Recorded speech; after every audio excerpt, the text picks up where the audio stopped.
Assalamualaikum warahmatullahi wabarakatuh.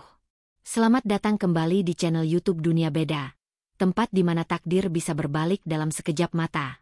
Namaku Rania. Aku tidak pernah meminta takdir ini.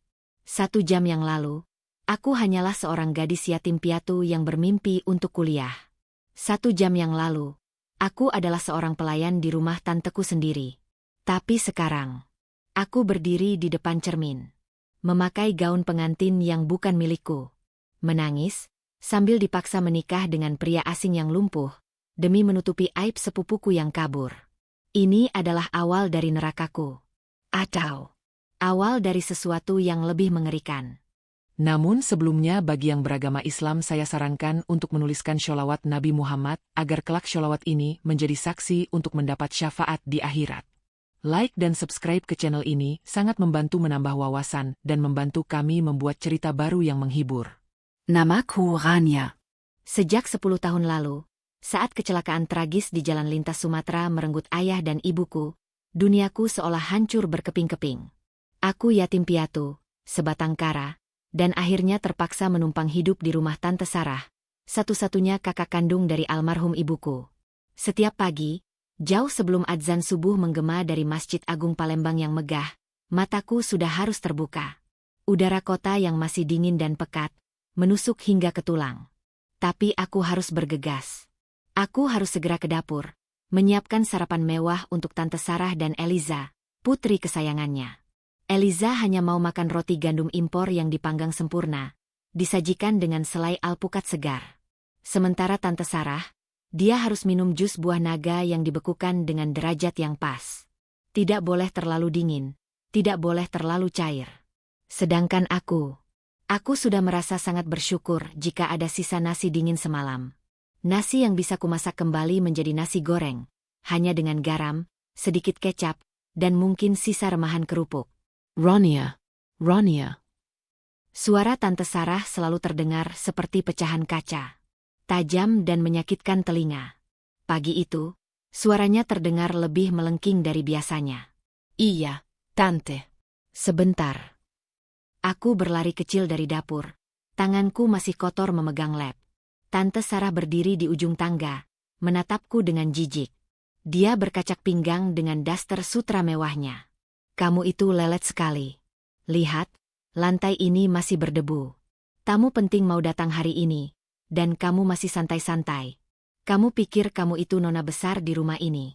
Kamu itu numpang, Rania. Numpang. Kata numpang adalah belati yang selalu dia tancapkan di hatiku. Setiap hari, setiap jam. Kata itu selalu berhasil membuatku kembali menunduk, merasa hina, dan hanya bisa meminta maaf. Maaf, Tante. Rania, bersihkan sekarang juga.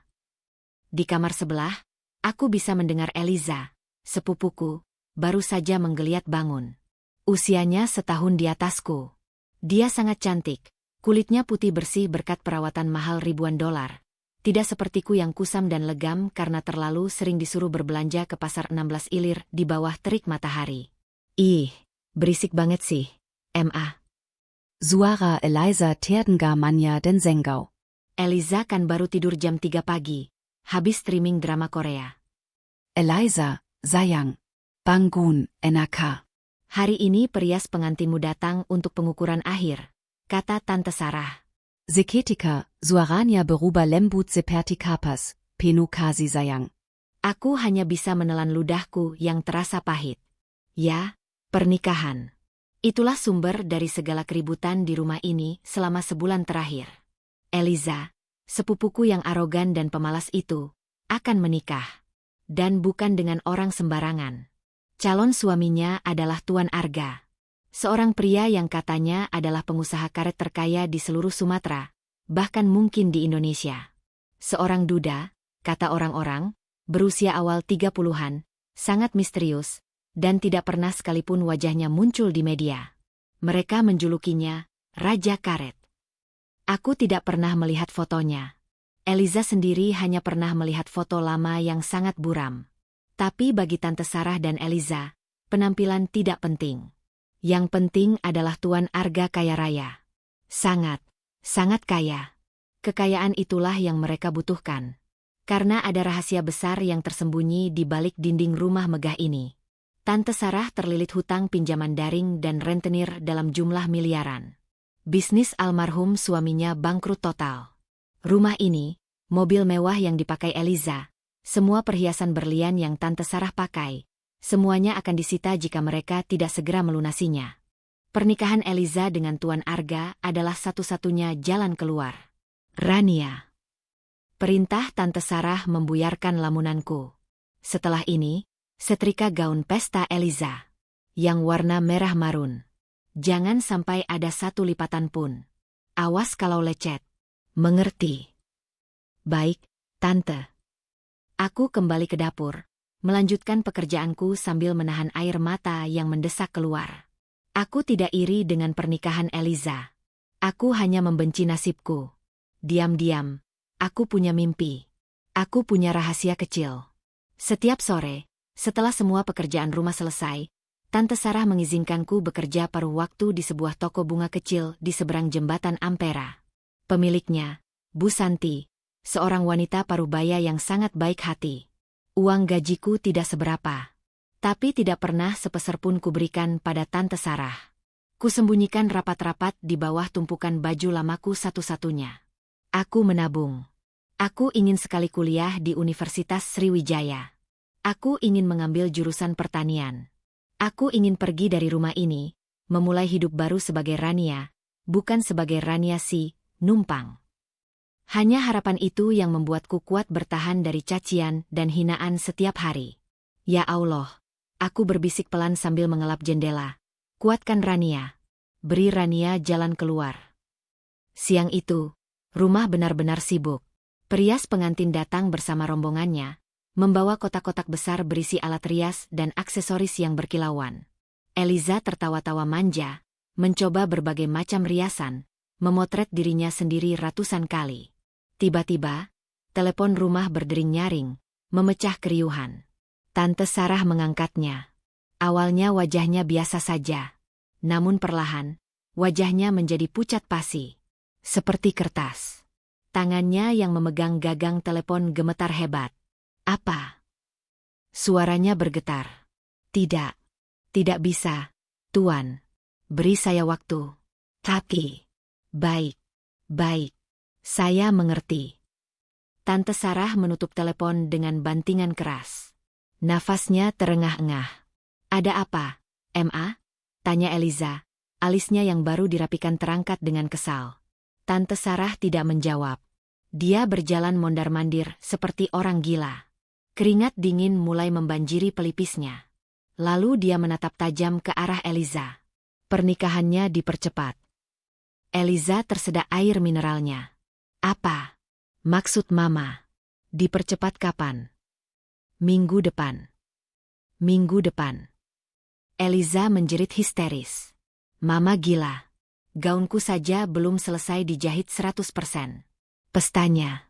Undangannya. Mana mungkin bisa, Ma? Harus bisa. Tante Sarah mencengkeram bahu Eliza dengan keras. Wajahnya terlihat menakutkan. Para penagih hutang itu. Mereka akan datang minggu depan. Mereka akan menyita rumah ini tepat di hari pernikahanmu jika kita tidak melunasi semuanya malam itu juga. Eliza terdiam, wajahnya pucat ketakutan. Tuan Arga sudah setuju. Dia bilang, dia tidak peduli dengan pesta. Dia hanya ingin pernikahan ini segera dilaksanakan. Dia akan melunasi semua hutang kita. Setelah ijab kabul selesai, desis Tante Sarah, matanya melotot.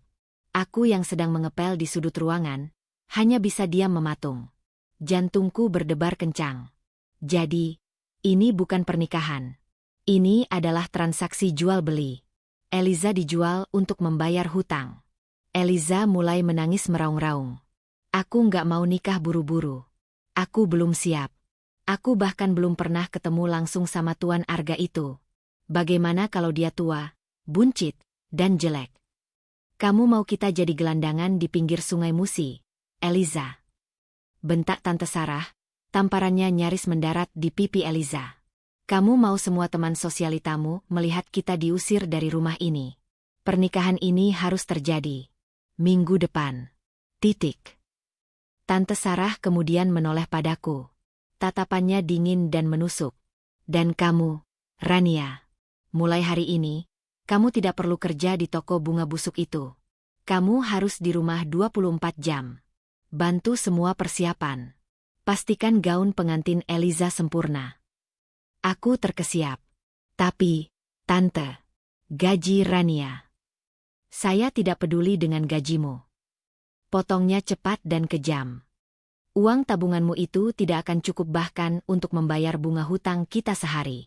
Sekarang, pergi ke kamar Eliza. Ambil gaun pengantinnya yang masih setengah jadi itu. Bawa ke penjahit langganan tante di kawasan Sekayu. Bilang sama dia, harus selesai dalam 3 hari. Pakai ojek. Cepat. Impianku untuk kuliah. Tabunganku. Harapanku. Semuanya rasanya hancur seketika. Malam itu, aku duduk di kamar sempitku yang pengap di sebelah gudang. Aku memeluk gaun pengantin Eliza yang sangat indah. Kainnya berhias ribuan mutiara kecil, berkilauan megah, meski hanya diterpa cahaya lampu 5 watt kamarku. Gaun ini begitu mewah. Gaun untuk seorang putri. Dan gaun ini adalah tiket kebebasan Eliza dari kemiskinan. Sementara aku hanya bisa memeluk gaun ini, mencium aroma kain mahal, sambil membayangkan kebebasanku sendiri. Kebebasan yang rasanya semakin jauh, semakin mustahil untuk kugapai. Tanpa sadar, air mataku menetes. 1 tetes. 2 tetes. Membasahi kain sutra yang seharusnya kujaga agar tetap kering dan sempurna. 3 hari terasa seperti 3 tahun. Aku benar-benar tidak diizinkan keluar rumah, kecuali untuk urusan pernikahan Eliza. Aku bolak-balik dari rumah kami di kawasan elit Pelaju, menembus kemacetan jembatan Ampera, menuju Sekayu untuk mengambil gaun pengantin, lalu kembali lagi ke Palembang untuk mengambil pesanan catering super mewah di Hotel Arya Duta. Tante Sarah tidak memberiku uang sepeser pun. Aku terpaksa memakai sisa uang tabunganku, uang hasil jerih payahku di toko bunga, untuk membayar ongkos ojek dan transportasi. Hatiku menjerit. Uang yang seharusnya untuk biaya pendaftaran kuliah, kini habis untuk pernikahan mewah sepupuku. Sementara aku berlarian seperti orang gila, Eliza hanya duduk manis di kamarnya. Dia melakukan perawatan lulur, manicure, pedicure, dan sibuk menelepon teman-temannya, menyombongkan pernikahan dadakannya. Iya, darling. Tuan Arga tidak sabar mau menikahiku. Dia bilang, dia sangat terpesona padaku. Kudengar tawanya yang melengking dari balik pintu kamarnya. Aku hanya bisa mengelus dada, menahan sesak. Terpesona. Eliza bahkan belum pernah bertemu pria itu. Malam itu, H2 sebelum pernikahan, aku sedang menyetrika tumpukan baju pesta terakhir di dapur. Tubuhku rasanya mau rontok. Kakiku bengkak, dan mataku perih karena kurang tidur. Tiba-tiba, Tante Sarah masuk dengan wajah tegang. Rania, panggilnya pelan. Aneh. Suaranya tidak membentak. Aku menoleh.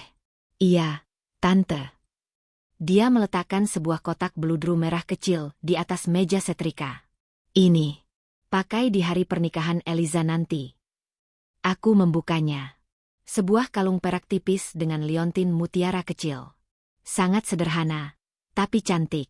Aku tertegun. Untuk Rania, Tante. Pakai saja. Kamu akan jadi pendamping Eliza.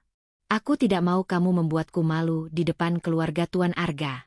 Jangan pakai bajumu yang buluk itu. Nanti pakai seragam panitia. Katanya ketus, lalu berbalik pergi. Aku memandangi kalung itu. Ini pertama kalinya Tante Sarah memberiku sesuatu. Sesuatu selain pekerjaan dan cacian. Ada rasa hangat yang aneh menjalar di dadaku, tapi langsung padam. Aku tahu.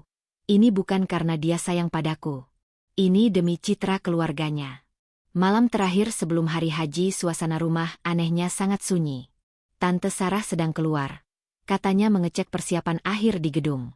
Aku baru saja selesai mengepel lantai ruang tamu ketika aku melihat Eliza. Dia tidak sedang bermain ponsel atau menonton drama. Dia berdiri di depan jendela besar, menatap kegelapan malam. Eliza. Aku memberanikan diri menyapa. Dia tersentak kaget. Wajahnya pucat, tidak seperti biasanya. Apaan sih kamu, Rania? Bikin kaget. Kamu gugup ya, buat besok? Tanyaku pelan. Dia tertawa, tapi tawanya terdengar aneh. Gugup? Kenapa harus gugup?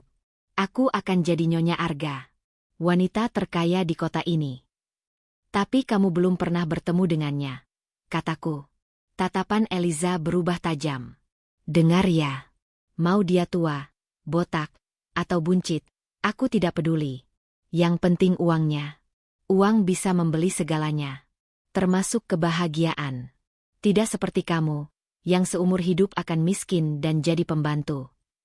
Kata-katanya menusuk, seperti biasa. Tapi aku melihat sesuatu di matanya. Ketakutan. Aku mau tidur, katanya tiba-tiba, lalu bergegas masuk ke kamarnya, membanting pintu. Aku menghela napas. Kuputuskan untuk segera tidur di kamar gudangku. Besok akan jadi hari yang sangat panjang. Tengah malam, aku terbangun karena haus. Aku berjalan pelan melewati lorong gelap menuju dapur. Saat aku melewati kamar Eliza, aku mendengar suara. Suara tangisan. Aku berhenti. Tangisan itu tertahan, tapi sangat jelas. Eliza sedang menangis. Aku ragu. Haruskah aku mengetuk? Tapi mengingat kata-kata kasarnya tadi, aku mengurungkan niat. Itu bukan urusanku. Saat aku berbalik badan, mataku menangkap sesuatu. Secari kertas putih tergeletak di lantai depan pintu kamar Eliza. Sepertinya diselipkan dari bawah pintu. Penasaran, aku memungutnya. Itu bukan surat. Itu sebuah foto. Foto yang dicetak buram di kertas biasa. Seorang pria. Dia duduk. Bukan, dia tidak duduk di kursi biasa. Dia duduk di kursi roda. Pria di foto itu sangat tampan. Wajahnya tegas, rahangnya kokoh, dan matanya tajam meski fotonya berkualitas buruk. Tapi dia cacat. Dia lumpuh. Di bawah foto itu, ada tulisan tangan yang dicoret kasar. Selamat menikmati sisa hidupmu dengan pria lumpuh ini, Eliza. Jantungku serasa berhenti berdetak. Ini pasti Tuan Arga. Pria misterius itu. Raja karet itu. Ternyata dia lumpuh. Astaga. Siapa yang mengirim ini? Kenapa dikirim diam-diam? Tiba-tiba aku mengerti. Aku mengerti tangisan Eliza di dalam kamar. Dia pasti sudah melihat foto ini juga. Ini adalah rahasia besar Tuan Arga. Rahasia yang disembunyikan rapat-rapat. Tanganku gemetar. Aku tidak tahu harus berbuat apa. Haruskah aku memberitahu Tante Sarah? Tapi jika aku bilang aku menemukan ini, aku bisa dituduh yang tidak-tidak. Dengan cepat, aku lipat kembali foto itu. Aku selipkan kembali ke bawah pintu kamar Eliza. Persis seperti posisi aku menemukannya tadi. Aku tidak mau terlibat. Aku berlari kecil kembali ke kamarku. Aku tidak jadi minum. Jantungku berdebar sangat kencang. Pria setampan itu, sekaya itu, tapi lumpuh. Dan Eliza, yang sangat memuja kesempurnaan fisik, yang selalu menghina orang lain, kini akan menikah dengan pria di kursi roda. Aku mencoba memejamkan mata. Tapi bayangan foto itu tidak mau hilang. Bayangan wajah tampan yang dingin di atas kursi roda itu, dan tulisan tangan yang penuh kebencian itu. Aku tahu, pernikahan besok tidak akan berjalan lancar. Aku bisa merasakannya. Sesuatu yang buruk akan terjadi. Sesuatu yang sangat buruk. Hari haji aku terbangun bukan karena alarm, tapi karena suara Tante Sarah yang menjerit-jerit di telepon. Masih jam 4 pagi, tapi rumah kami di Pelaju sudah seperti pasar malam yang panik. Bagaimana maksudmu belum siap? Aku bayar mahal. Aku tidak mau tahu. Jam 7 pagi semua dekorasi catering di Hotel Arya Duta harus sudah sempurna. Tante Sarah membanting telepon. Wajahnya kusut, matanya merah. Dia sepertinya tidak tidur sama sekali. Aku sudah di dapur sejak jam 3 pagi, menyiapkan kopi dan sarapan ringan untuk para perias pengantin yang akan segera datang. Aku memakai gaun panitia berwarna krem sederhana yang diberikan Tante Sarah, dan kalung mutiara kecil itu melingkar di leherku. Aku merasa seperti orang asing di tubuhku sendiri. Jam 5 pagi, rombongan perias pengantin tiba. Mereka langsung menyerbu kamar Eliza. Loh, pengantinnya mana? Tante. Tanya si perias utama, seorang wanita parubaya dengan sanggul tinggi. Masih di kamar mandi. Biasa, gugup. Jawab Tante Sarah cepat. Kalian siapkan saja dulu peralatannya. Tante Sarah tampak sangat gelisah. Dia terus mondar-mandir, menggigit kukunya, dan sesekali melirik ke arah pintu kamar Eliza yang tertutup rapat. Rania. Bentaknya padaku. Jangan cuma berdiri di situ. Ambilkan minum untuk mereka. Cepat. Dan setelah itu, pastikan kotak mahar dari Tuan Arga sudah siap di ruang tamu. Aku mengangguk dan bergegas. Kotak mahar itu terbuat dari kayu jati berukir, sangat besar dan berat. Di dalamnya, set perhiasan berlian yang berkilauan. Mahar yang akan melunasi semua hutang Tante Sarah. Suasana semakin tegang. Jam menunjukkan pukul 6 pagi. Para perias sudah siap, tapi Eliza belum juga keluar dari kamarnya. Eliza. Sayang. Tante Sarah mengetuk pintu kamar Eliza. Ayo keluar, nak. Sudah waktunya dirias. Nanti kita terlambat. Tidak ada jawaban. Eliza. Tante Sarah mengetuk lebih keras. Jangan bercanda. Ini tidak lucu. Hening. Aku yang sedang membawa nampan berisi minuman, berhenti di belakang Tante Sarah. Jantungku tiba-tiba berdebar kencang. Aku teringat tangisan Eliza semalam. Aku teringat foto pria di kursi roda itu. Tante. Aku berbisik. Mungkin Eliza ketiduran. Tidak mungkin. Tante Sarah mendesis. Dia tahu ini hari penting. Eliza. Buka pintunya. Tante Sarah mulai menggedor-gedor pintu dengan panik. Eliza. Dengar Mama. Buka pintunya. Eliza. Para perias pengantin mulai saling berpandangan, berbisik-bisik. Rania. Ambil kunci cadangan di laci kerjaku. Cepat. Perintah Tante Sarah. Suaranya mulai bergetar. Aku berlari ke ruang kerja Tante Sarah, mengobrak-abrik laci. Ketemu. Aku berlari kembali dan menyerahkan kunci itu. Tangan Tante Sarah gemetar hebat saat mencoba memasukkan kunci ke lubang. Dia kesulitan. Biar Rania bantu, Tante. Aku mengambil kunci itu. Memasukkannya. Memutarnya. Klik. Pintu terbuka. Hal pertama yang kami lihat adalah kamar yang kosong. Ranjang Eliza masih rapi. Sangat rapi, seperti tidak ditiduri semalam. Dan jendela kamar terbuka lebar. Gorden tipisnya melambai-lambai tertiup angin pagi. Eliza. Tante Sarah melangkah masuk, kakinya lemas. Eliza, kamu di mana, nak? Dia memeriksa kamar mandi. Kosong. Dia membuka lemari pakaian. Gaun pengantin putih yang indah itu. Gaun yang kusetrika dan kujaga setengah mati. Gaun itu masih tergantung rapi di dalam lemari. Bersih. Sempurna. Dan tidak tersentuh. Para perias pengantin menutup mulut mereka. Terkejut. Tidak mungkin. Tante Sarah mulai terisak. Dia tidak mungkin melakukan ini. Lalu mataku tertuju pada meja rias. Di sana, di bawah lampu rias yang masih menyala, tergeletak sepucuk surat amplop berwarna merah muda. Dan di sebelahnya, kotak mahar perhiasan berlian itu. Terbuka. Dan kosong. Tante. Aku menunjuk ke arah surat itu. Tante Sarah melihatnya. Dengan tangan yang lebih gemetar dari sebelumnya, dia meraih surat itu.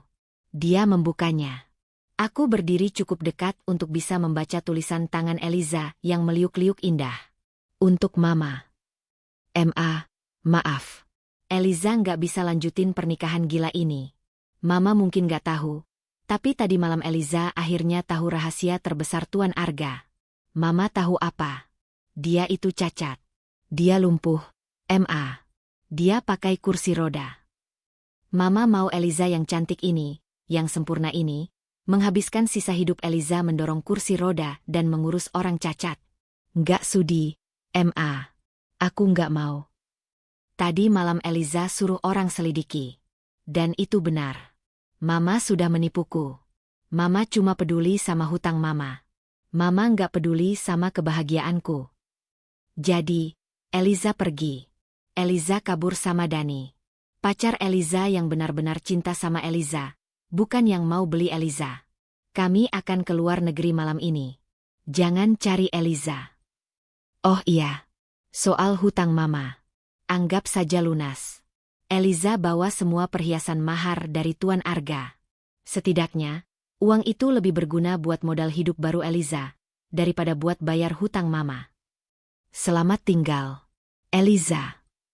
Kertas itu jatuh dari tangan Tante Sarah. Dia tidak berteriak. Dia tidak menangis. Wajahnya pucat pasi. Putih. Seperti mayat. Dia ambruk. Terduduk di lantai. Tatapannya kosong. Habis. Desisnya pelan. Habis. Kita semua habis. Para perias pengantin panik. Aduh, gimana ini, Bu? Tamu sudah mau datang. Rombongan pengantin pria. Dan seolah menjawab kata-kata itu, dari luar rumah, terdengar suara deru mobil. Bukan satu, tapi iring-iringan mobil mewah. Sangat panjang. Mereka berhenti tepat di depan gerbang rumah kami. Jantungku serasa melompat ke tenggorokan. Rombongan Tuan Arga. Pengantin pria.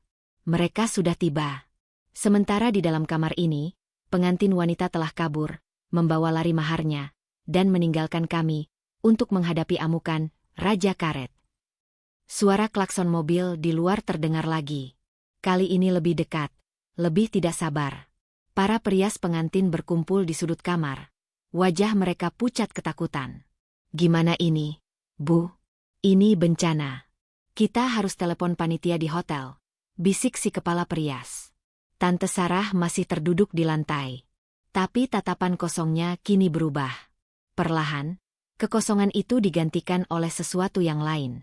Sesuatu yang liar. Kepanikan seekor tikus yang terpojok. Pergi. Desisnya. Apa, Bu? Kalian semua. Pergi dari kamarku. Tante Sarah berdiri. Gaun pestanya kusut. Semuanya batal. Pergi. Para perias itu tidak perlu disuruh 2 kali. Mereka menyambar kotak-kotak rias mereka dan berhamburan keluar kamar, berlari menuruni tangga secepat mungkin, seolah melarikan diri dari rumah berhantu. Kini, di kamar yang berantakan itu, hanya tersisa aku dan Tante Sarah. Dan suara langkah kaki yang berat dari ruang tamu. Seseorang masuk ke rumah. Tante. Aku berbisik, tubuhku gemetar hebat. Mereka masuk. Tante Sarah tidak bergerak. Dia hanya menatap lurus ke arah pintu. Seorang pria muncul di ambang pintu kamar Eliza. Dia tidak sendirian. Di belakangnya berdiri 2 pria lain berbadan besar. Semuanya mengenakan setelan jas hitam yang rapi dan kacamata hitam. Pria yang di depan tampak seperti pemimpinnya. Wajahnya dingin, tanpa ekspresi, dan dia memegang sebuah tablet tipis. Nyonya Sarah. Suara pria itu datar, tapi terasa menusuk. Waktu Anda habis. Rombongan kami sudah siap. Tuan Arga sudah menunggu di hotel. Di mana pengantin wanita? Tante Sarah tertawa. Tawa yang terdengar seperti tangisan histeris. Pengantin wanita. Dia kabur. Dia pergi. Dia membawa semuanya. Puas kamu? Pria itu mengangkat alisnya sedikit. Hanya itu reaksinya. Kami tahu, katanya tenang. Aku dan Tante Sarah tertegun bersamaan. Kami tahu Nona Eliza sudah meninggalkan rumah ini sejak jam 3 pagi tadi, lanjut pria itu. Tanda pelacak di perhiasan mahar itu menunjukkan dia sekarang berada di Bandara Sultan Mahmud Badarudin II. Tante Sarah terbelalak. Jadi, mereka sudah tahu. Mereka tahu Eliza kabur, tapi mereka tetap datang. Untuk apa? Lalu apa mau kalian? Suara Tante Sarah bergetar. Kalian mau menuntut kami. Kalian mau menjebloskan saya ke penjara. Ambil saja rumah ini. Ambil semuanya. Kami sudah bangkrut. Pria itu menggeleng pelan. Tuan Arga tidak tertarik dengan penjara. Dia hanya ingin apa yang sudah dijadwalkan. Dijadwalkan. Tante Sarah berteriak. Pernikahan. Dengan siapa? Pengantinnya sudah kabur. Pria itu menatap Tante Sarah lekat-lekat. Tuan Arga tidak peduli siapa pengantinnya. Pernikahan ini harus terjadi hari ini. Tepat jam 9 pagi. Seperti yang tertulis di kontrak. Aku tidak mengerti. Kenapa? Kontrak itu menyatakan, lanjut pria itu, seolah membaca pikiranku, bahwa putri dari Nyonya Sarah harus menikah dengan Tuan Arga. Kontrak itu tidak menyebutkan nama, Eliza, secara spesifik. Tante Sarah terdiam. Otaknya tampak berpikir keras. Lalu, matanya bergerak. Perlahan. Sangat perlahan. Matanya yang liar itu menoleh ke arahku. Jantungku serasa dicabut paksa dari dadaku. Tidak, bisikku. Rania. Tante Sarah melangkah ke arahku. Tidak. Tante. Tidak. Aku mundur, menabrak meja rias. Aku bukan putri tante. Aku keponakan tante. Tapi kamu tinggal di rumah ini. Kamu di bawah tanggunganku. Tante Sarah mencengkeram lenganku. Cengkeramannya sedingin es, tapi sekuat baja. Rania, tolong tante, kali ini saja. Selamatkan tante. Selamatkan keluarga kita. Tidak. Aku memberontak. Aku tidak mau. Tante mau menjualku untuk bayar hutang tante. Aku tidak mau menikah dengan pria yang tidak kukenal. Aku tidak mau. Aku berteriak sekuat tenaga.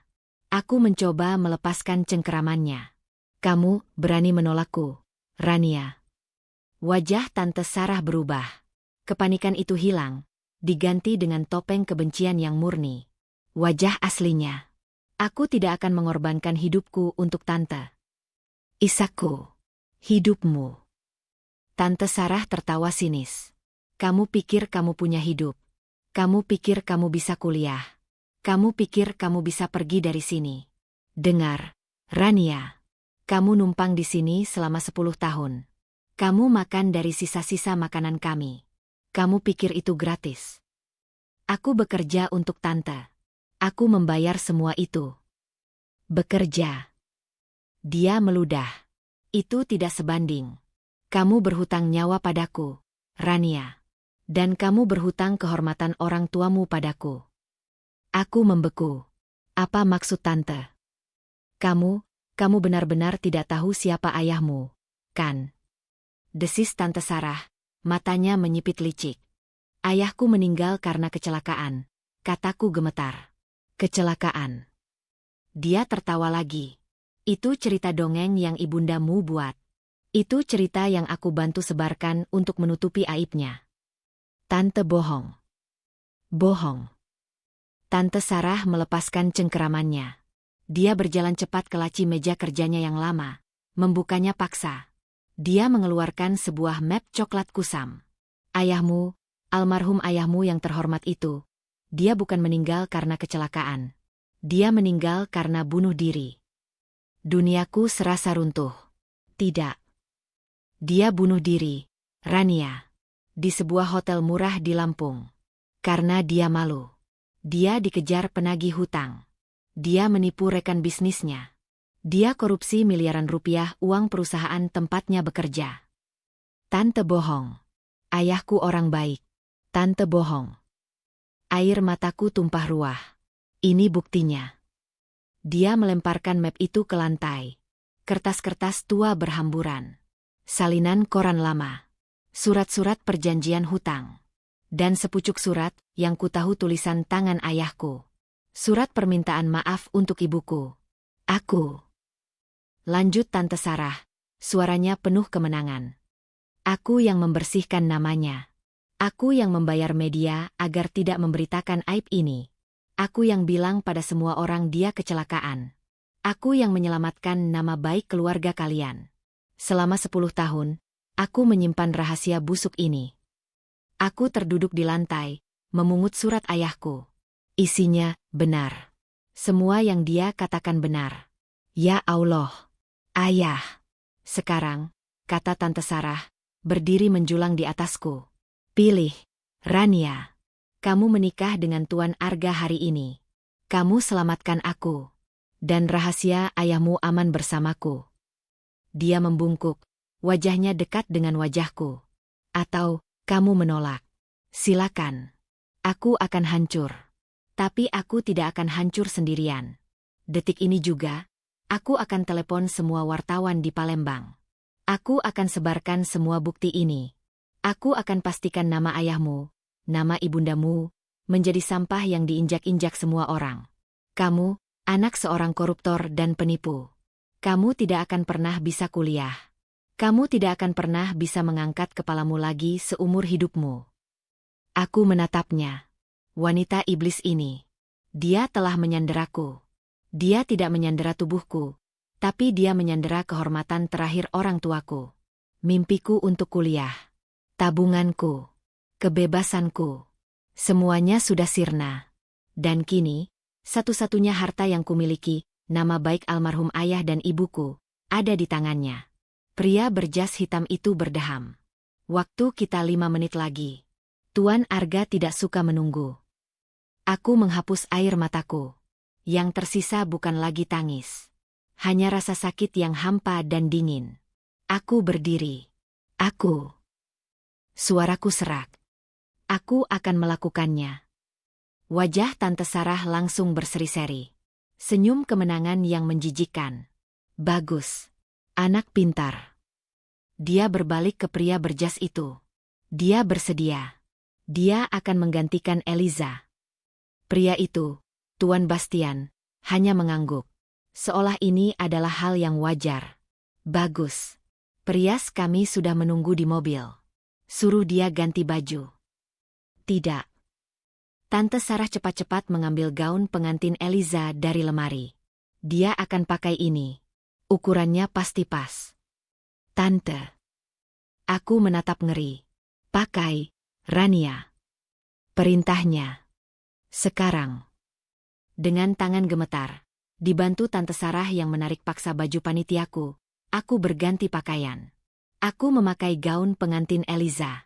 Gaun yang seharusnya menjadi tiket kebebasannya, kini menjadi seragam penjaraku. Gaun itu sedikit kebesaran di bagian dada, tapi Tante Sarah tidak peduli. Dia mengambil cadar panjang penutup wajah. Ingat, namamu Eliza. Tundukkan kepalamu. Jangan bicara sepatah kata pun. Jangan menatap mata siapapun. Mengerti? Aku tidak menjawab. Aku hanya menatap pantulan diriku di cermin. Seorang gadis asing dengan mata bengkak, terbungkus kain putih mahal, tampak seperti mayat hidup. Tuan Bastian melangkah maju. Waktunya berangkat. Tante Sarah mendorongku dari belakang. Jalan. Ingat ancamanku, Rania. Aku berjalan keluar kamar. Menuruni tangga yang biasa kupel setiap pagi. Setiap langkah adalah kematian kecil. Aku Rania. Yang dipaksa menjadi Eliza. Aku pengantin pengganti. Yang berjalan keluar dari satu neraka, hanya untuk masuk ke neraka lain yang lebih gelap, menuju pria lumpuh misterius yang tidak kukenal. Perjalanan dari rumah kami di Pelaju menuju Hotel Arya Duta adalah perjalanan paling sunyi dalam hidupku. Aku duduk di kursi belakang mobil Bentley hitam yang mewah. Mobil ini bahkan berbau seperti uang. Di sebelah kananku, Tante Sarah. Di sebelah kiriku, Tuan Bastian. Tidak ada yang berbicara. Tante Sarah sibuk merapikan tatanan rambutnya yang sebenarnya sudah rapi. Jari-jarinya mengetuk-ngetuk tas tangannya. Aku tahu dia gugup. Tapi bukan gugup karena khawatir padaku.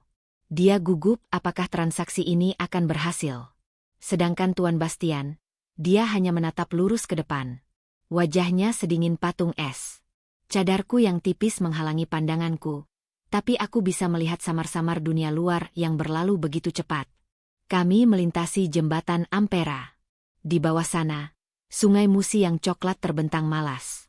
Aku melihat pasar 16 Ilir di kejauhan. Tempat di mana aku biasa membeli sayuran untuk Tante Sarah. Tempat di mana aku sering menyelinap membeli es teh untuk melepaskan dahaga. Dunia itu, duniaku yang sederhana dan penuh penderitaan itu, kini terasa seperti kenangan dari kehidupan orang lain. Aku tidak akan pernah kembali ke sana. Air mataku rasanya sudah kering. Yang tersisa hanyalah kehampaan. Aku adalah boneka. Boneka pajangan yang didandani gaun pengantin mahal, siap diserahkan kepada pemilik barunya. Kami tiba di Hotel Arya Duta. Aneh. Lobi utamanya sepi. Tidak ada keramaian tamu pesta. Tidak ada alunan musik selamat datang. Mobil kami tidak berhenti di lobi utama. Tuan Bastian mengarahkan supir untuk masuk ke area basement VVIP. Pintu mobil dibuka. Dua pria berjas hitam lainnya sudah menunggu. Tante. Aku berbisik, refleks memegang lengan Tante Sarah. Ini pertama kalinya aku merasa takut kehilangan dia. Sudah, Rania. Ingat. Tundukkan kepala. Desisnya, menarik lengannya dariku. Kami dibawa melalui lift khusus karyawan, lalu menyusuri koridor yang sepi. Koridor ini tidak dihias bunga sama sekali. Ini aneh. Ini bukan jalan menuju pesta pernikahan. Kami berhenti di depan sebuah pintu ballroom yang besar dan tertutup. Tuan Bastian memberi isyarat pada Tante Sarah. Tante Sarah berdeham, lalu merapikan gaunku dengan gerakan kasar. Dengar. Apapun yang terjadi di dalam. Jangan bicara. Jangan angkat kepalamu. Jangan tatap mata suami barumu. Paham? Dia mungkin sensitif dengan kondisinya. Jadi, tunduk saja. Kondisinya. Ya. Pria lumpuh di kursi roda. Pria yang mengirimkan foto mengerikan itu. Pintu ballroom dibuka. Nafasku tercekat. Ruangan itu kosong. Ballroom yang seharusnya bisa menampung ribuan tamu undangan itu melompong. Hanya ada satu meja panjang di bagian paling depan, ditutupi taplak putih. Di sana, duduk seorang pria parubaya yang kutahu adalah penghulu, didampingi dua orang pria lain yang tak kukenal, mungkin saksi. Itu saja. Tidak ada dekorasi. Tidak ada tamu. Tidak ada musik. Dan yang paling penting, tidak ada pengantin pria. Kursi di sebelah meja ijab, yang seharusnya diduduki Tuan Arga, kosong melompong. Di mana dia? Di mana pria di kursi roda itu? Aku merasakan kepanikan baru merayap di dadaku. Apa ini? Apa aku ditipu? Silakan, kata Tuan Bastian, suaranya menggema di ruangan hampa itu. Dia menuntunku ke kursi pengantin wanita. Tante Sarah duduk di kursi di belakangku. Aku duduk sendirian di depan, menghadap penghulu. Maaf, kata si penghulu, suaranya terdengar gugup. Pengantin prianya? Tuan Arga. Tuan Bastian melangkah maju dengan tenang. Dia berdiri di samping kursi kosong itu. Bapak penghulu. Tuan Arga Wirakusuma sedang berhalangan hadir karena alasan kesehatan yang mendesak. Beliau telah menunjuk saya, Bastian, untuk sepenuhnya mewakili beliau dalam ijab kabul ini. Ini surat kuasanya, sudah ditandatangani di atas materai dan disaksikan oleh notaris. Tuan Bastian menyerahkan sebuah map kulit hitam. Jantungku serasa diremas. Ya Allah, aku bahkan tidak menikah dengan orangnya langsung. Aku menikah dengan wakil. Aku menikah dengan sebuah nama. Dengan bayangan. Seberapa sakitkah dia? Seberapa mengerikankah wujudnya? Sampai dia bahkan tidak bisa atau tidak mau datang di hari pernikahannya sendiri. Rasa takut berganti menjadi ngeri. Aku akan diserahkan kepada siapa sebenarnya? Si penghulu membaca surat kuasa itu. Wajahnya pucat. Jelas dia tidak nyaman, tapi dia juga tidak berani membantah. Baiklah. Jika memang begitu. Dia menatapku, yang masih tertunduk di balik cadar. Bisa kita mulai? Tante Sarah berdeham dari belakangku. Bisa, Pak. Lanjutkan. Si penghulu memulai ritualnya. Aku tidak mendengar doanya. Telingaku berdengung. Yang kudengar hanyalah detak jantungku sendiri yang bergemuruh ketakutan. Lalu, tibalah momen itu. Penghulu itu menjabat tangan Tuan Bastian. Saya nikahkan dan saya kawinkan engkau, Eliza Putri. Tante Sarah dengan cepat menyebutkan nama almarhum suaminya. Sebuah kebohongan di atas kebohongan. Binti almarhum Herman Wijaya dengan Tuan Arga Wirakusuma, yang diwakilkan oleh Tuan Bastian, dengan mas kawin berupa satu set perhiasan berlian dan uang tunai $100.000 Amerika, dibayar tunai. Nafasku berhenti. Dengan satu tarikan napas yang mantap dan keras, Tuan Bastian menjawab. Saya terima nikah dan kawinnya Eliza Putri binti almarhum Herman Wijaya. Dengan mas kawin tersebut, tunai. Bagaimana para saksi? Sah. Alhamdulillahirabbi alamin. Suara penghulu menggema. Selesai. Dalam waktu kurang dari 5 menit, hidupku telah berakhir. Namaku hilang. Identitasku hilang. Aku kini sah, secara hukum dan agama, menjadi istri seorang pria bernama Arga Wirakusuma. Seorang pria yang tidak kukenal. Seorang pria yang tidak pernah kutemui. Seorang pria lumpuh yang penuh misteri. Tante Sarah langsung berdiri. Dia menghela napas lega. Sangat lega. Seperti orang yang baru saja lolos dari hukuman mati. Tuan Bastian berbalik. Dia mengulurkan tangan, bukan padaku, tapi pada salah satu pengawalnya, yang langsung menyerahkan sebuah koper hitam tipis. Tuan Bastian menyerahkan koper itu pada Tante Sarah. Sesuai kesepakatan, semua hutang Nyonya lunas. Tante Sarah memeluk koper itu erat-erat. Wajahnya berseri-seri. Alhamdulillah. Terima kasih, Tuan Bastian. Dia lalu menoleh padaku. Eliza, maksudku. Rania. Selamat ya, nak. Dia melangkah maju, seolah ingin memelukku. Tuan Bastian mengangkat tangannya, menghalangi jalan Tante Sarah. Maaf, Nyonya Sarah, katanya dingin. Tugas Anda sudah selesai. Nyonya Arga sekarang menjadi tanggung jawab kami. Tante Sarah tertegun. Tapi, saya ibunya. Saya. Anda wali dari pengantin pengganti. Transaksi sudah selesai. Pintu keluar Anda sebelah sana. Tuan Bastian menunjuk ke arah pintu tempat kami masuk tadi. Wajah Tante Sarah berubah pucat. Dia menatapku. Aku hanya diam menatapnya dari balik cadar. Dia tidak melihat Rania yang memohon. Dia melihat koper berisi uang di tangannya. Tanpa berkata apa-apa lagi, Tante Sarah berbalik badan. Dia berjalan cepat, setengah berlari, meninggalkan ballroom kosong itu. Meninggalkanku. Dia bahkan tidak menoleh ke belakang.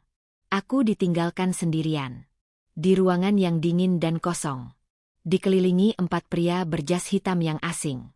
Aku sekarang. Nyonya Arga. Tuan Bastian menoleh padaku. Tidak ada senyum. Tidak ada ucapan selamat. Mari, Nyonya. Kemana? Akhirnya aku bersuara. Suaraku serak dan gemetar. Anda akan bertemu suami Anda, katanya. Dia tidak membawaku ke kamar pengantin hotel ini. Dia membawaku kembali ke lift tadi. Turun. Jauh ke basement yang paling dalam. Di sana, sebuah mobil lain sudah menunggu. Bukan Bentley hitam tadi. Ini sebuah van Alphard hitam. Jendelanya gelap total. Lebih besar. Dan lebih terlihat seperti mobil untuk membawa tahanan. Bukan pengantin. Silakan masuk, Nyonya Arga. Perjalanan Anda yang sebenarnya baru dimulai. Pintu van hitam itu ditutup dengan suara blek yang mematikan. Kedap. Jantungku serasa melompat ke tenggorokan. Gelap. Aku sendirian di kompartemen belakang yang mewah. Ada sekat kaca tebal yang memisahkanku dari Tuan Bastian dan supir di depan. Aku benar-benar terisolasi. Aku memeluk diriku sendiri. Gaun pengantin Eliza yang mahal ini terasa berat dan dingin, seperti kain kafan. Van mulai melaju. Perlahan, lalu semakin kencang. Aku tidak bisa melihat apapun di luar. Semua jendelanya dilapisi kaca film yang begitu pekat, mengubah siang hari menjadi malam abadi. Aku hanya bisa merasakan aspal mulus jalanan kota Palembang, yang perlahan berubah menjadi jalan yang sedikit bergelombang. Aku merasakan van ini melaju kencang, meninggalkan kota, meninggalkan jembatan Ampera, meninggalkan sungai Musi, meninggalkan semua kehidupan yang pernah kukenal. Perjalanan ini terasa seperti selamanya. 1 jam, 2 jam. Kemana mereka membawaku? Perutku mual, bukan karena guncangan mobil, tapi karena ketakutan yang mencekik. Aku mencoba mengingat-ingat peta. Jika ini perjalanan 2 jam lebih dari Palembang, bisa jadi kami menuju perbatasan Banyuasin, atau mungkin Muara Enim. Area perkebunan. Hutan. Ya Allah. Aku akan tinggal di mana? Di tengah hutan. Sendirian. Dengan orang-orang asing yang menakutkan ini. Setelah perjalanan yang terasa seperti penyiksaan batin, van akhirnya melambat. Aku tidak mendengar suara lalu lintas lagi. Yang kudengar hanya suara decitan gerbang besi yang sangat besar dan berat, seolah membuka mulutnya untuk menelanku bulat-bulat. Van berjalan pelan di atas jalanan berkerikil. Lalu berhenti. Hening. Aku menahan napas. Aku mendengar pintu mobil di depan dibuka dan ditutup. Sesaat kemudian, pintu geser di sampingku terbuka. Udara segar, tapi beraroma aneh, aroma getah karet dan tanah basah, langsung menerpa wajahku. Tuan Bastian berdiri di sana. Wajahnya tetap datar. Silakan turun, Nyonya Arga. Kakiku gemetar hebat saat menjejakkan kaki di kerikil. Aku mendongak, dan napasku tercekat di tenggorokan. Ini bukan rumah. Ini istana. Sebuah Manschahen bergaya kolonial Belanda yang luar biasa besar. 2 lantai, dengan pilar-pilar putih raksasa, dan jendela-jendela tinggi. Catnya putih bersih, tapi terlihat kusam dan suram. Manschahen itu berdiri sendirian di tengah hamparan perkebunan karet. Sejauh mata memandang. Kiri, kanan, depan, belakang. Hanya lautan pohon karet yang rapi, yang menjulang tinggi seperti pasukan monster yang diam. Tidak ada rumah lain.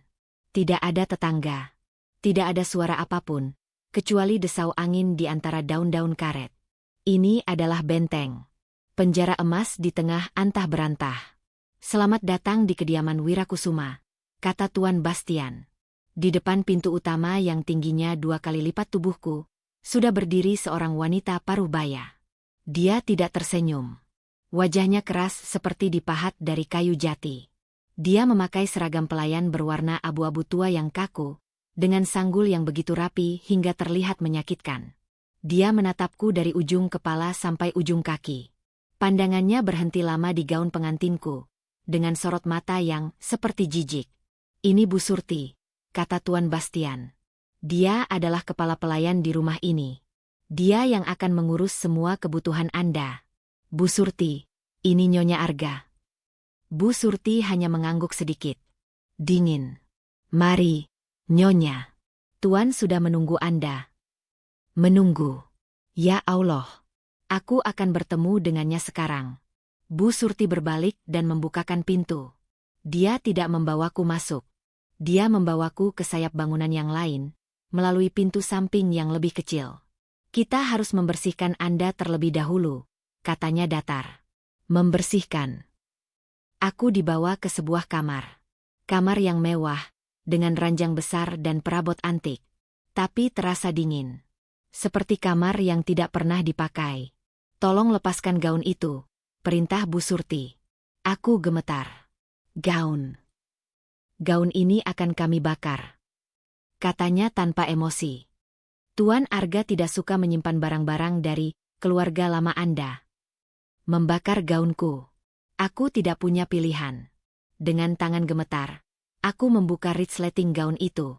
Gaun seharga ratusan juta itu melorot jatuh ke lantai. Bu Surti bahkan tidak meliriknya. Dia mengambilnya dengan ujung jarinya, seolah itu adalah kain kotor, dan melemparkannya keluar pintu.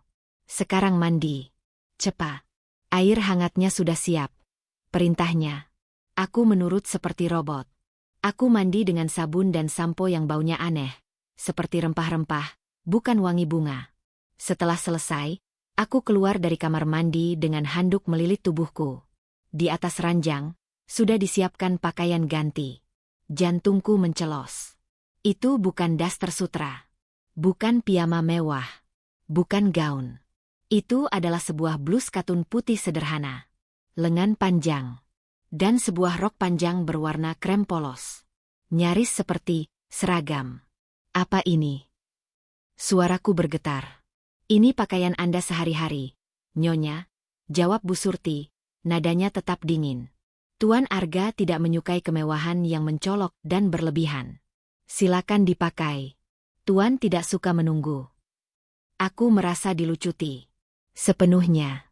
Dari Rania, aku dipaksa menjadi Eliza. Dari Eliza, aku diubah menjadi Nyonya Arga. Dan kini, aku bahkan tidak tahu aku ini siapa. Aku hanya seorang tahanan yang memakai seragam berwarna krem. Setelah aku berpakaian, Bu Surti menatapku sekali lagi. Mengangguk puas. Mari. Jantungku berdebar begitu kencang. Rasanya mau meledak. Ini saatnya. Bu Surti membawaku keluar dari kamar. Kami menyusuri lorong yang panjang dan sepi. Lantai marmernya dingin di bawah kakiku. Dindingnya dipenuhi lukisan-lukisan besar. Pemandangan, potret orang-orang Belanda zaman dulu. Semua mata di lukisan itu seolah mengikutiku. Akhirnya, kami berhenti. Di depan sebuah pintu kayu jati ganda yang sangat besar dan berat. Bu Surti mengetuk pelan. 3 kali. Hening. Lalu, sebuah suara terdengar dari dalam. Suara yang berat, tenang, dan penuh kuasa. Masuk. Perutku mulas seketika. Bu Surti membuka satu sisi pintu. Dia menoleh padaku. Tuan menunggu Anda. Masuklah. Dia tidak ikut masuk. Dia mendorong punggungku pelan, tapi tegas, memaksaku melangkah melewati ambang pintu. Dan saat aku di dalam, pintu itu ditutup di belakangku. Blek. Aku sendirian. Ruangan itu gelap. Sangat gelap dan besar. Satu-satunya cahaya berasal dari jendela raksasa setinggi langit-langit di ujung ruangan. Jendela itu menampakkan pemandangan hamparan perkebunan karet yang tak berujung. Ruangan itu dipenuhi rak-rak buku yang menjulang tinggi, penuh dengan ribuan buku. Aroma kayu tua, buku, dan sesuatu yang antiseptik tercium di udara. Aku mendengar suara. Bukan langkah kaki. Suara derit roda yang pelan di atas lantai kayu. Jantungku serasa berhenti berdetak. Itu dia. Dari balik bayangan rak buku tergelap, sesosok tubuh bergerak maju ke arah cahaya. Dia duduk di kursi roda. Kursi roda otomatis yang modern, hitam, dan canggih. Dia. Pria di foto itu. Ya Allah. Dia 1000 kali lebih tampan dari foto buram itu. Rambutnya hitam legam, disisir rapi ke belakang. Rahangnya tegas. Hidungnya mancung sempurna. Bibirnya tipis. Dan matanya setajam elang. Dia menatapku. Dingin. Menilai. Menganalisis. Ini Tuan Arga. Suamiku. Dan dia benar-benar lumpuh. Aku gemetar hebat dari ujung kepala sampai ujung kaki. Aku teringat pesan Tante Sarah. Tundukkan kepala. Jangan menatap. Aku langsung menundukkan kepalaku dalam-dalam, menatap lantai kayu yang dingin. Air mataku mulai menggenang. Tuan. Suaraku bergetar, nyaris tak terdengar. Maafkan. Maafkan saya. Saya bukan. Aku tidak bisa. Aku tidak bisa melanjutkan kebohongan ini. Aku lebih baik mati karena jujur. Saya bukan Eliza. Isakku. Nama saya Rania. Saya dipaksa. Tuan. Tante saya, dia mengancam saya. Tolong ampuni saya. Aku menangis, menunggu bentakan. Menunggu amarah. Menunggu dia menyuruh Tuan Bastian untuk menyeretku keluar dan membuangku ke hutan karet. Hening. Yang terdengar hanya isak tangisku sendiri. Lalu, dia berbicara. Angkat kepalamu. Suaranya. Berat, dalam, dan berwibawa. Itu bukan permintaan.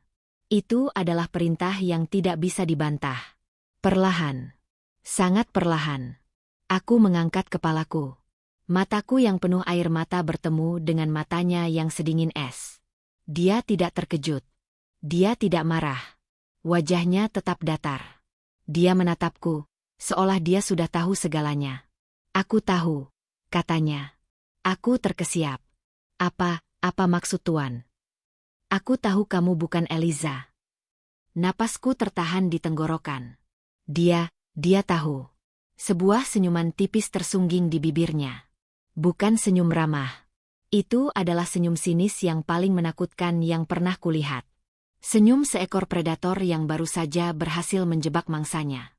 Kamu pikir, katanya pelan, suaranya menggema di ruangan besar itu. Aku sebodoh itu. Kamu pikir aku, Arga Wirakusuma, bisa ditipu oleh keluarga rentenir murahan seperti Tante Sarah? Aku mundur selangkah. Kakiku menabrak meja kecil. Jadi, Tuan tahu.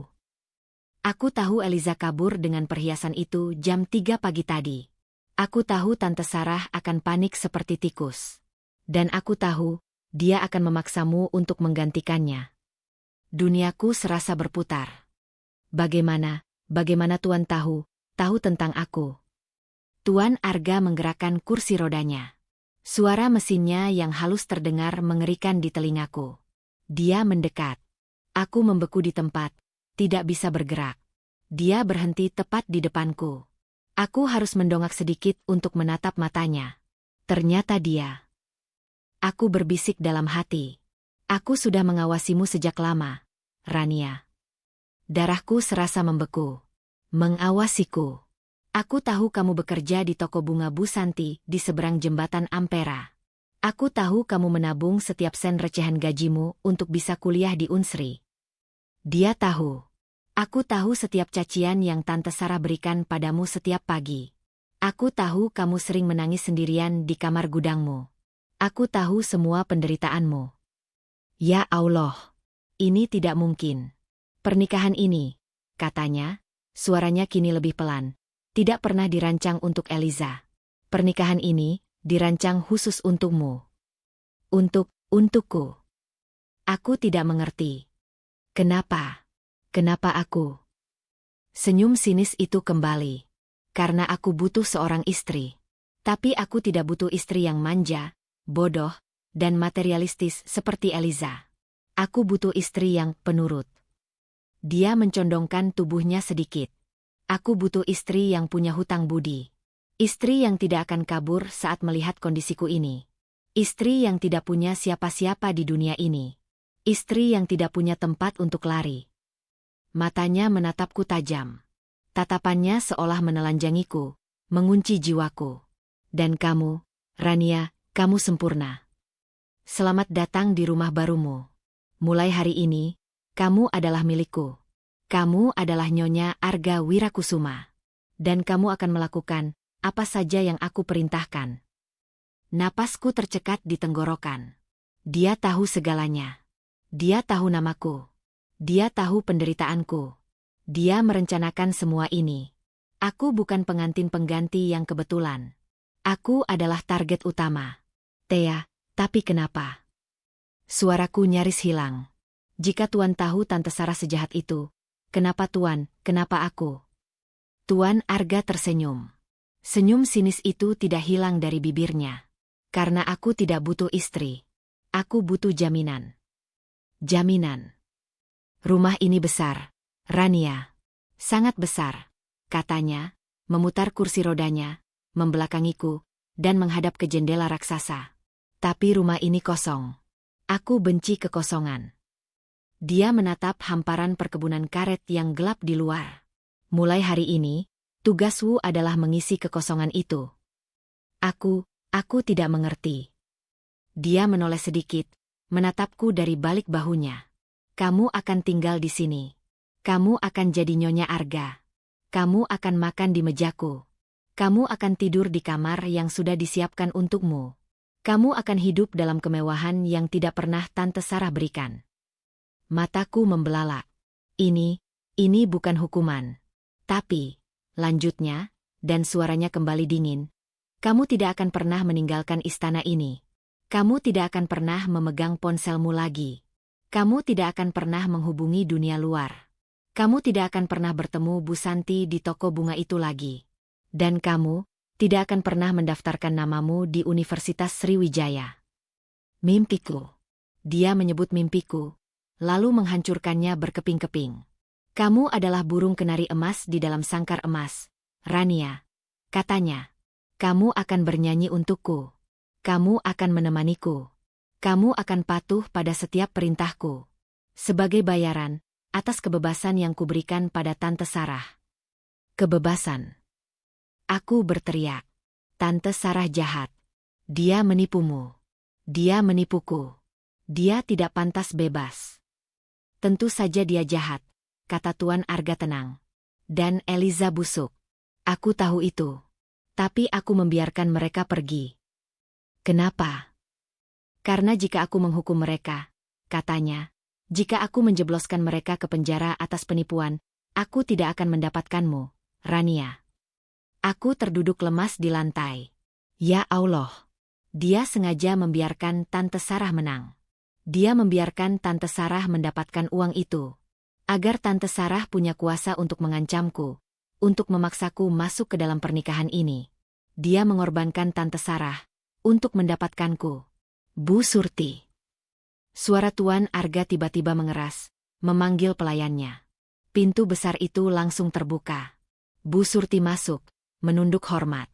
Iya, Tuan. Bawa Nyonya Arga ke kamarnya. Dia pasti lelah setelah perjalanan panjang. Perintah Tuan Arga, kembali menatap keluar jendela, seolah aku sudah tidak ada lagi di ruangan itu. Baik, Tuan. Mari, Nyonya. Bu Surti menarik lenganku. Aku terlalu syok untuk memberontak. Aku berjalan seperti mayat hidup, keluar dari perpustakaan gelap itu, meninggalkan suamiku yang menakutkan. Kamarku ternyata ada di sayap yang berlawanan dari kamar Tuan Arga. Sangat jauh. Kamar itu luar biasa mewah. Jauh lebih mewah dari kamar Eliza. Ranjangnya berukuran raksasa. Kamar mandinya terbuat dari marmer, dan ada ruang ganti yang dipenuhi pakaian. Bukan pakaian seragam krem tadi, tapi gaun-gaun rumah yang indah, daster sutra, dan piyama katun yang lembut. Semuanya baru, dan ukurannya pas di tubuhku. Dia benar-benar sudah merencanakan ini. Dia sudah tahu ukuranku. Malam itu, aku tidak bisa tidur. Aku menangis. Aku meratapi mimpiku yang hancur. Aku meratapi nasibku yang terkunci. Hari-hari berikutnya berlalu seperti dalam mimpi buruk yang panjang. Hidupku di istana ini aneh. Aku tidak diperlakukan seperti pembantu. Sebaliknya, aku dilayani seperti ratu. Setiap pagi, Bu Surti dan 2 pelayan lain membawakanku sarapan di kamar. Makanan yang lezat. Siang hari, aku boleh berjalan-jalan, tapi hanya di dalam rumah atau di taman belakang yang dikelilingi pagar tinggi. Sore hari, aku akan duduk di ruang musik, bermain piano tua yang sedikit sumbang, satu-satunya keahlian yang diajarkan ibuku dulu. Aku tidak pernah kekurangan apapun. Makanan, pakaian, perhiasan. Bu Surti akan menaruh kotak perhiasan baru di mejaku setiap minggu. Tapi aku adalah tahanan. Aku tidak pernah bicara dengan Tuan Arga. Aku hanya melihatnya saat makan malam. Makan malam adalah ritual yang paling menakutkan. Kami duduk di meja makan yang panjangnya 20 meter. Dia di ujung sana, aku di ujung sini. Jarak kami begitu jauh. Kami makan dalam keheningan total. Bu Surti dan para pelayan berdiri mengawasi di sudut ruangan. Dia tidak pernah menatapku. Dia hanya makan dengan tenang. Wajahnya selalu dingin. Matanya selalu tertuju pada tablet kerjanya. Dia mengurus kerajaan karetnya dari kursi rodanya, tanpa ampun. Aku adalah pajangan. Nyonya Arga. Pajangan cantik yang membuktikan bahwa dia punya istri.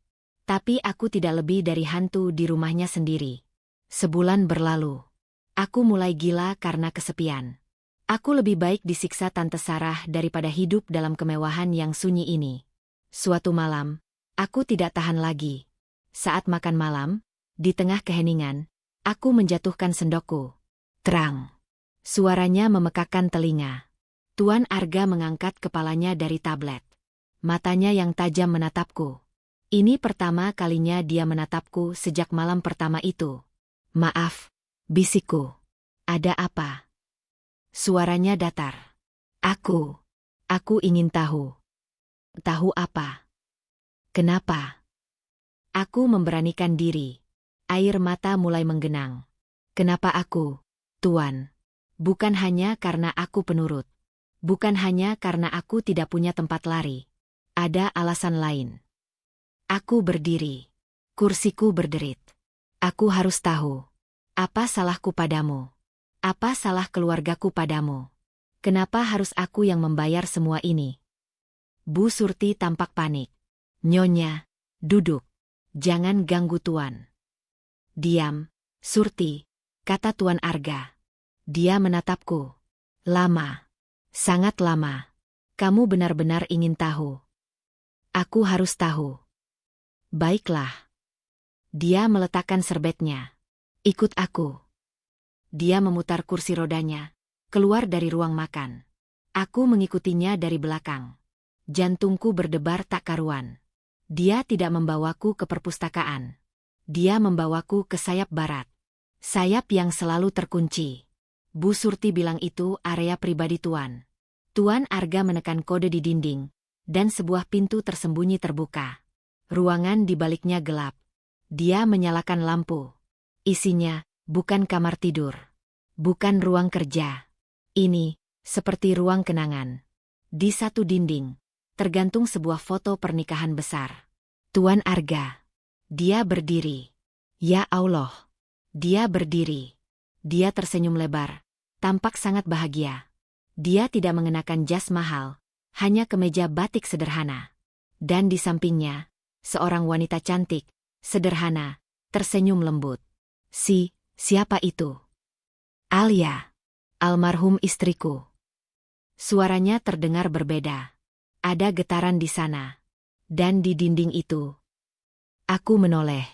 Dinding di seberangnya dipenuhi kliping koran. Kliping koran yang sama dengan yang Tante Sarah tunjukkan padaku. Berita tentang korupsi. Berita tentang penipuan. Dan foto.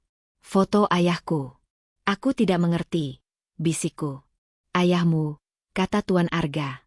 Suaranya rendah dan penuh kebencian. Budi Hartono. Dia bukan hanya koruptor. Dia adalah rekan bisnis ayahku. Napasku tercekat. Dia lari. 10 tahun yang lalu. Dia membawa lari semua uang perusahaan kami. Termasuk uang pribadiku. Uang yang sudah kukumpulkan untuk biaya operasi jantung Alia. Tidak. Istriku sekarat. Dia butuh operasi di Singapura. Dan ayahmu yang terhormat itu, membawa kabur uangnya. Membawa kabur harapanku satu-satunya. Tuan Arga memutar kursi rodanya menghadapku. Matanya merah. Ini pertama kalinya aku melihat emosi di wajahnya. Amarah yang murni. Dan kecelakaan itu. Bisiknya. Di lintas Sumatera. Itu bukan kecelakaan biasa. Aku mengejarnya. Aku tahu dia akan kabur ke Lampung. Aku menyetir sendirian seperti orang gila. Aku hanya ingin uangku kembali. Aku hanya ingin menyelamatkan Alia. Aku berhasil menyusul mobilnya. Aku memintanya berhenti. Tapi dia panik. Dia menabrakkan mobilnya ke mobilku. Dia sengaja, desis Tuan Arga. Dia mencoba membunuhku agar jejaknya hilang. Mobilnya menghantam mobilku. Mobil ayahmu dan ibundamu jatuh ke jurang di satu sisi. Mereka mati di tempat. Dan mobilku terlempar ke sisi lain. Menabrak pohon besar. Aku selamat. Dia menepuk kakinya yang tidak bergerak. Tapi aku kehilangan ini. Dan 3 hari kemudian, Alia meninggal di rumah sakit. Karena tidak ada uang. Karena tidak ada operasi. Aku kehilangan segalanya. Rania. Istriku. Kakiku. Kebahagiaanku. Semuanya direnggut dalam satu malam. Oleh satu orang. Dia mendekatkan wajahnya. Oleh ayahmu. Aku jatuh terduduk. Lututku lemas. Cerita Tante Sarah. Cerita Tuan Arga. Semuanya terhubung. Ayahku. Ayahku bukan hanya bunuh diri. Dia pembunuh. Selama 10 tahun aku berbaring di ranjang. Merencanakan ini, lanjut Tuan Arga. Aku membangun kembali kerajaan karet ayahku. Aku mencari Tante Sarahmu yang licik. Aku tahu dia punya keponakan. Anak dari Budi Hartono. Aku sengaja membuatnya berhutang padaku. Aku sengaja menjodohkan Eliza. Tahu persis gadis sombong itu akan kabur begitu tahu aku cacat. Semua ini, katanya, menyapu ruangan itu dengan tangannya, adalah panggung sandiwara. Dan Tante Sarahmu, Eliza, mereka hanya pion. Dan kamu, Rania. Dia berhenti tepat di depanku. Menatapku yang menangis terseduh-seduh di lantai. Ayahmu mengambil nyawa istriku. Dan mengambil kedua kakiku. Dia berhutang darah padaku. Tapi dia sudah mati. Dia tidak bisa membayarnya. Jadi, katanya, aku mengambil satu-satunya hal berharga yang dia tinggalkan di dunia ini. Aku mengambilmu. Dia menatapku dengan mata yang dingin, tanpa belas kasihan. Kamu akan menghabiskan sisa hidupmu di sini, Rania. Melayaniku. Menemaniku. Menjadi istri dari pria yang dihancurkan oleh ayahmu. Kamu tidak akan pernah bebas. Itu adalah takdirmu. Itu adalah hukumanmu. Hidupmu adalah bayarannya.